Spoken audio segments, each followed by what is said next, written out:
আসসালামু আলাইকুম। আমি এই মুহূর্তে অবস্থান করছি বরিশাল জেলার বাগেরগঞ্জ উপজেলার রংনিশি ইউনিয়নের আউলিয়াপুর গ্রামে। প্রায় 1000 বছরের ঐতিহাসিক এক সময় এখানে 12 জন আউলিয়ার বসত ছিল। তারা এখানে বসে ধ্যানে মগ্ন থাকতেন। এক সময় 12 জন আউলিয়া এখানে গায়েব হয়ে যান। এরপর থেকেই গায়েবীভাবেই একটি মাজার হয়ে ওঠেন। এই মাজারের অন্যতম বিশেষত্ব হলো এখানে মুসলিমদের পাশাপাশি সনাতন ধর্মাবলম্বী সহ বিভিন্ন ধর্মের মানুষ মানত পূজার জন্য আসেন। প্রতি বছর ফাগুনের দোল পূর্ণিমায় এখানে 3 দিন ব্যাপী মেলা অনুষ্ঠিত হয়। এটি বরিশাল জেলার বাগেরগঞ্জ উপজেলার রমণীয় ইউনিয়নের আউলিয়াপুর গ্রামে অবস্থিত।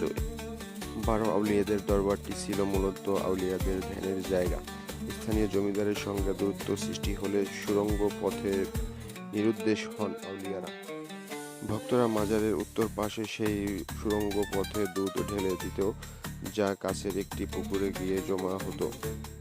সেই পুকুরটিকে বলা হয় দুধ পুকুর। আউলিয়ারা চলে গেলে স্থানীয় বিখ্যাত দরবেশ ফকির জালাল আরফিন দরগা ও মাজারের তত্ত্বাবধান করেন। তবে দরবারের প্রতিষ্ঠাতা ফকির জালাল আরফিনও নন, মূলত মাসিম শাহ নামে একজন পীরের বসবাসের স্থান ছিল এই দরবারে এলাকা। সেই মাসিম শাহ 12 আউলিয়াদের দক্ষিণ অঞ্চলে আসার আমন্ত্রণ জানিয়েছিলেন। 12 আউলিয়ার দরগা এই মাসিম শাহের কবর রয়েছেন।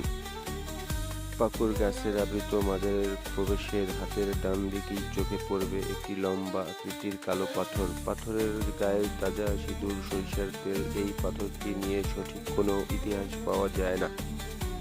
অনেকে নেগেটিভে নিতে পারেন যে পাথরটাকে আমি সালাম করলাম বা সালাম দিলাম, চুমু খেলাম। এটা যার যার ব্যক্তিগত ব্যাপার, পার্সোনাল ব্যাপার। আমার মনে হলো যে আমি দিব, তাই দিলাম। তো এখানে খারাপ ভালো কোনোটাই না, আমার মনে হলো দিলাম তাই।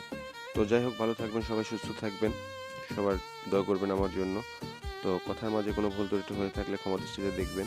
তো যাই হোক, ভালো থাকবেন সবাই। আসসালামু আলাইকুম, আল্লাহ হাফেজ।